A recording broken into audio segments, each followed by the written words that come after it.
Yes, the Dogs are in the SEC championship game tonight. Yes, they are. And you know, before any speech I ever make, I always acknowledge my Lord and Savior Jesus Christ, because he said if you don't acknowledge him, he's not going to acknowledge you. And I also acknowledge my wife, Julie, who's here with me, and she's in this fight with me. And I also want to thank the Reed family, because let me tell you, they've been champions for me all the time. And I want to thank them for opening up their great place again. But I also want to thank all of you for being here, because I'll tell you what, because of you, we're going to win this Senate seat. Because I need to tell you guys something, because, you know, everyone knows me as this football player, and I must tell you that that's not the reason that God had me here. Because I'm going to walk you through some things, going to let you know the reason I'm going to win this Senate seat. Because I thought my life was about football as well. Because I always tell you about this fat little kid from Wrightsville, Georgia. Y'all may not have known I was fat, but I was, as my mom said, big bone. And I used to have a stuttering problem, where I overcame that stuttering problem because God had a plan for me. And I thought it was to go to the University of Georgia and win a national championship and win a Heisman Trophy, but no, that wasn't his plan. No. And then I thought it was to go to the 1992 Olympic team. That wasn't his plan either. That wasn't his plan. And then they told me I had a mental problem. Think about it. Guys, I never drank before in my life. Never tasted beer, never had alcohol, never had any drugs, never taken medicine. And all of a sudden somebody told me I had a mental problem. I'm like, wait a minute, Herschel Walker got a mental problem? I'm talking about myself in third person, but I know that. And so I decided, as my parents said, you got a problem, you need to get no problem taken care of. I go to this hospital out in California. And I remember going to this hospital and I go, whoa, these people here are crazy. These people right here are crazy. And I'm not like them. But I also learned from my parents that we all fall short of the glory of God. So I started working on myself, and as I started working on myself, I realized that God was preparing me to get washed in his blood to become born again. And what I mean by that is he knew I had to get ready to go up against something that I had to prepare myself for. And what I had to prepare myself for a guy that I've been saying for a long time, he's a wolf in sheep's clothing. His name was Senator Raphael Warnock. He was a man, and I'm going to tell you this here, because y'all probably know I was black. And I found out the other day I was black. But I had to go up against a man that was black as well. But he was in Dr. King's church. I love you too. And also he's not just in Dr. King's church. He's in Martin Luther King's church, and he was preaching things that wasn't biblical. Being a minister. And he forgot about that. You know, I was raised in the church. So he can't fool me. And he thought he could do it in that debate. Did y'all see that debate? No, let me tell you what. He became Scooby-Doo. Y'all heard me talk about it. They asked him a question and they said, sir, will you vote for Biden in 2022? And he goes, oh. And I'm like, yes. So what I'm trying to tell you right now, I heard him say the other day to be in the Senate, you got to know some stuff. Well, I'm going to tell you what he don't know. And I do know. Well, one thing I know is I know the definition of a woman. And he don't seem to know the definition of a woman. Yes. And I'm saying it's written in the great book. It said man and woman. Maybe he need to read that great book. And he also don't know. A man can't get pregnant. I'm going to let y'all know that right now. A man can't get pregnant. So that's what he don't know. And I'm going to tell you something else he don't know. Quit talking that he's, you know, they were talking about me on the pulpit. Can you believe that? Talking about me rather than talking about Jesus. The only reason he mentioned Jesus on the pulpit, he compared himself to Jesus. He said, because I'm coming down on him, that I'm talking about Jesus. And then he said, I'm talking about Martin Luther King. But he don't know that I read the Bible. And in that great book I read, it does talk about a man of God. When you talk about him, you talk about Jesus, but he's not a God. Because if he was a God, he wouldn't be doing this to those poor people at that tower in that apartment building. And I don't know if y'all heard about it. He's taking advantage of people that are less fortunate than himself. But yet he said you got to know some stuff. Well, I'm going to tell you about who he is.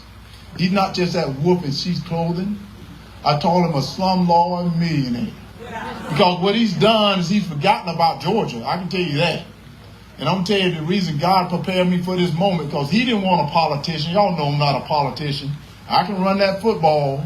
I can run track. And I can do all those other things. I'm that warrior that God been looking for. That warrior that's ready to go to Washington. No. He's been looking for that warrior ready to go to Washington to let people know common sense.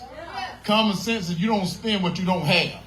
And think about what Raphael Warnock is doing. He spent $100 million against me already. Can y'all believe that? $100 million. And the raise is virtually tied, which meant he don't know how to spend his money, so why is he spending your money? Because he don't understand that spending money that you don't have create debt. And someone got to be accountable for that debt. And you know who he's making accountable for that debt? Yes, he's making you. Because he went to Biden. I'm going to tell y'all this. You may not know this. He went to Biden to get that student loan that he was all excited that he had to get a student loan from Biden. And I don't know, y'all didn't co-sign for nobody loan. Did you co-sign for anybody loan? I know I didn't co-sign for nobody loan. And yet he got excited about it. And I said, you read what they were doing with that student loan? I heard a student say that what they were doing, they were going to go on vacation. Yeah, they were going to go out to dinner. They were going to buy video games. They were going to go drinking, a little bit of drugs, and go gambling. And I'm like, they want to spend the weekend with Hunter Biden. They don't want to be doing that student loan. That's what he don't know. He don't know that they're not going to do the right thing by that student loan. No. Wait. He was trying to tell us that I don't know. I'm going to tell him what he don't know. Because the first thing he don't know is you don't call all men and women in blue thugs and bullies. He called them names. Oh, yes, he did. Oh, yes, he did. Shame on him. I heard that. Yes, he did. Shame on him. Because let me tell you what he did. He got the morale down. He got recruitment is down. And I'm going to tell you right now, he don't know that if he had read the Bible, in the Bible it talks about Adam and Eve.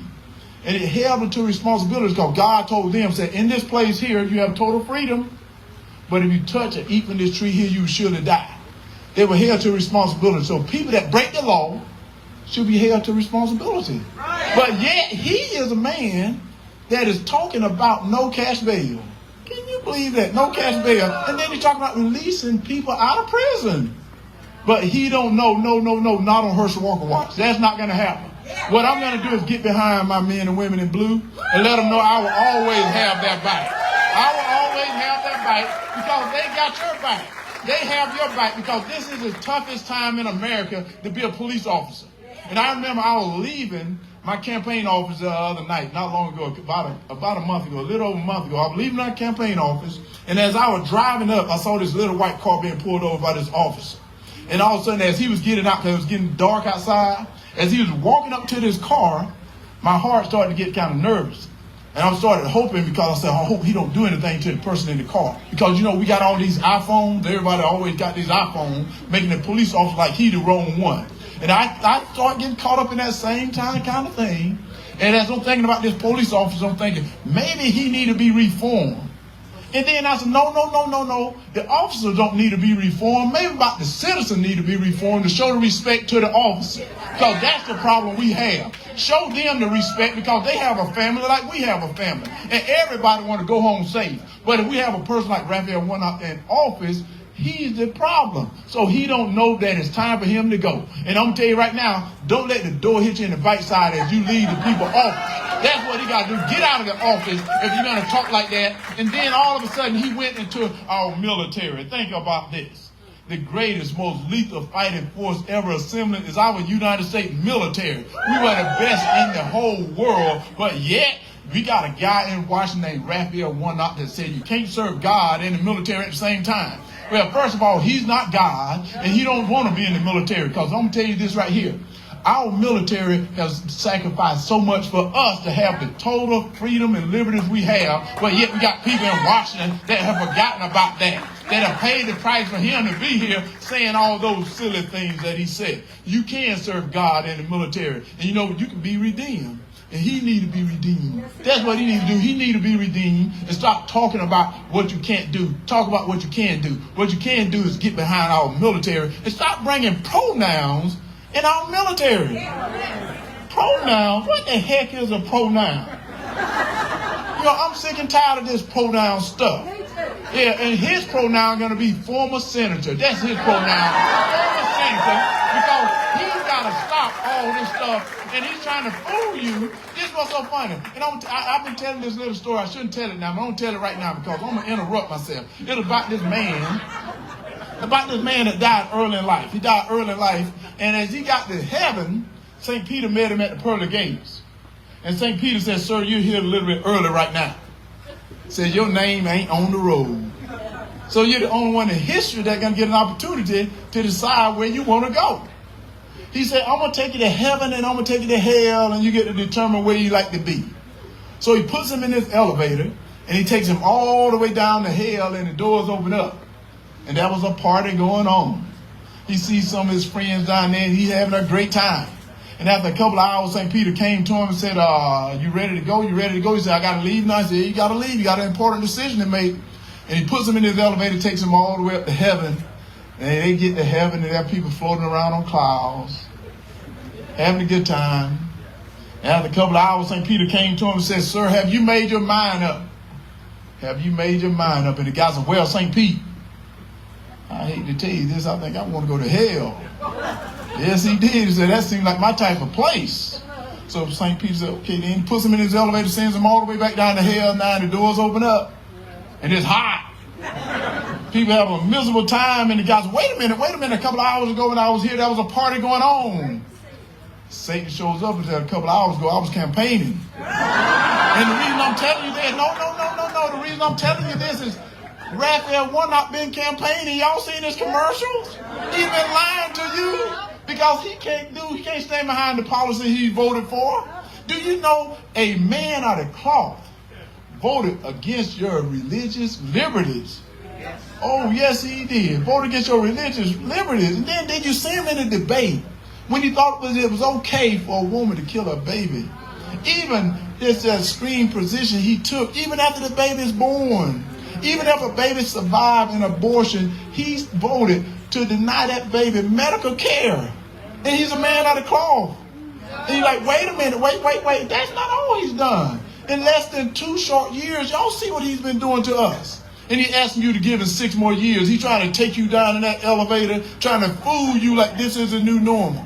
I'm telling you, this is not the new normal. He needs to go. That's what he got to get out, because he don't know. He don't know what he's doing. And then he talks about me. Let me talk about him for a moment. He's that slick, walking, well-dressed man that's taking advantage of the Georgia people. He's supposed to went to Washington to represent you. He went to Washington representing Joe Biden. 96% of the time. I know you're tired of hearing that. 96% of the time. And the other 4%, what was he doing? Promoting his book.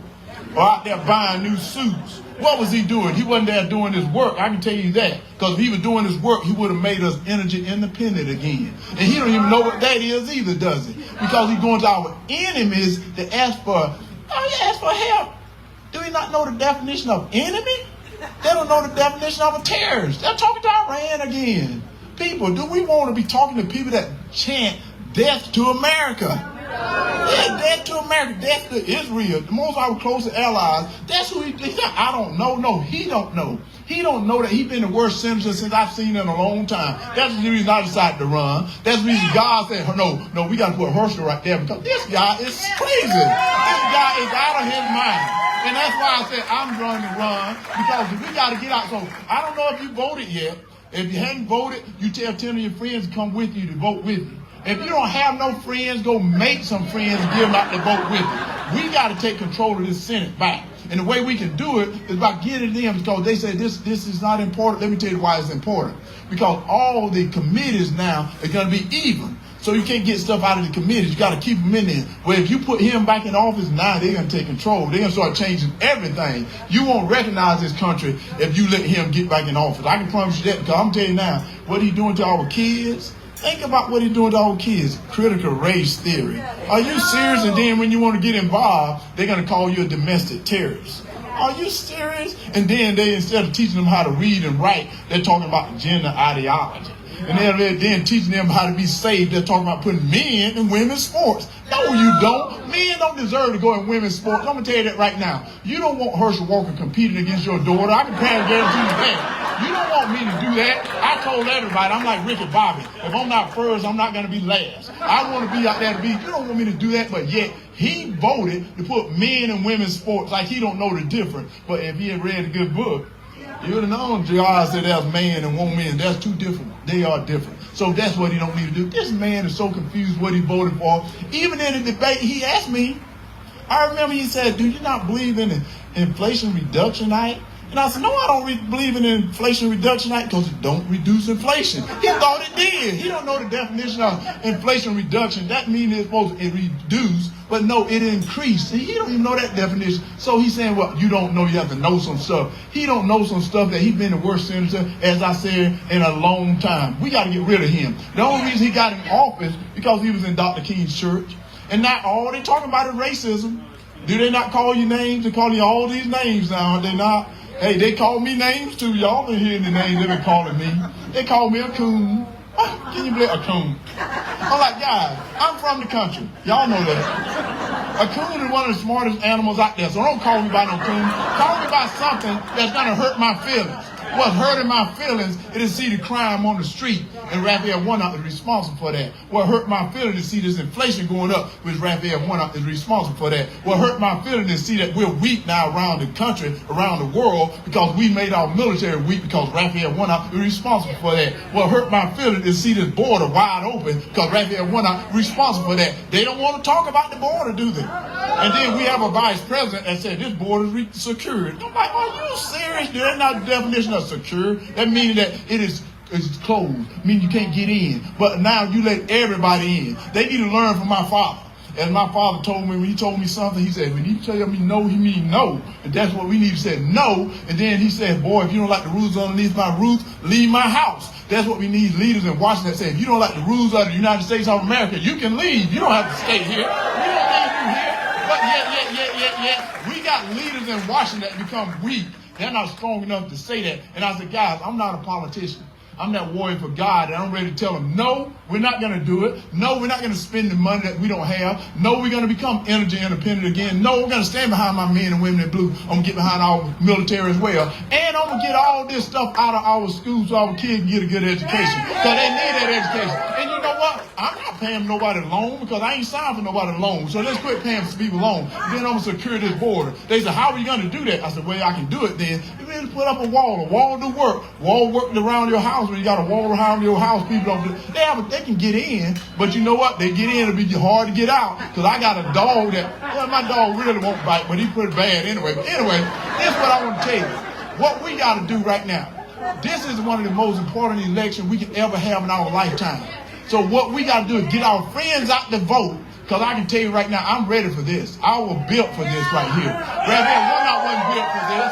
He wasn't built for this. He is too weak to be in Washington representing Georgia. Georgia are strong people and we're good people. We're not racist people. That's what he said. We're racist. And let me tell you, he said, this is what he said in his church on his pulpit. He said, America need to apologize for its whiteness. That's exactly what he said. You know, like in the good book I read, God don't know nothing about the color of your skin. He knows about your heart. And then he said, the problem with America is racism. I'm like, wait a minute. Does he not know in the good book that I read? It said a house divided cannot stand. This man not even reading the good book. He's making things up as he go along. Don't make it up, sir. Don't make it up. I told him in that debate, don't bear false witness, because that's what he's been doing. He's been fooling us, trying to take us down in that elevator. And I'm telling you, I'm not falling for it. Don't all of you fall for it. Tell your friends not to fall for his tricks. Because that's what they come for. They come like a thief in the night. You heard about them. They come like a thief in the night, those well-dressed, slick-talking people. That's what they do. And that's exactly who he is, that well-dressed, slick-talking preacher trying to fool you like he cared.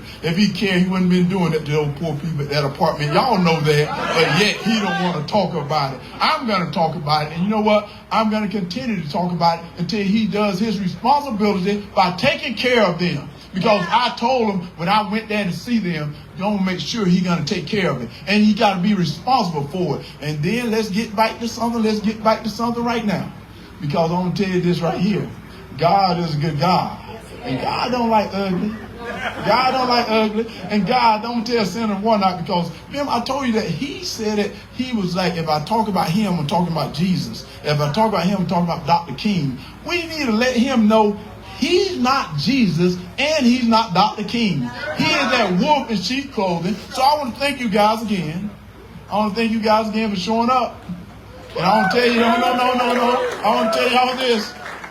I want to tell y'all this. Georgia plays Saturday. Hey, that was a cheap applause. That's a cheap applause on my part there. I was just trying to get y'all all fired up. I was just trying to get y'all all fired up. And if I mentioned Georgia plays Saturday, I was just getting y'all fired up. But I also want to get you fired up when I said, I'm going to win that Senate seat as well. Yeah, I'm going to win that.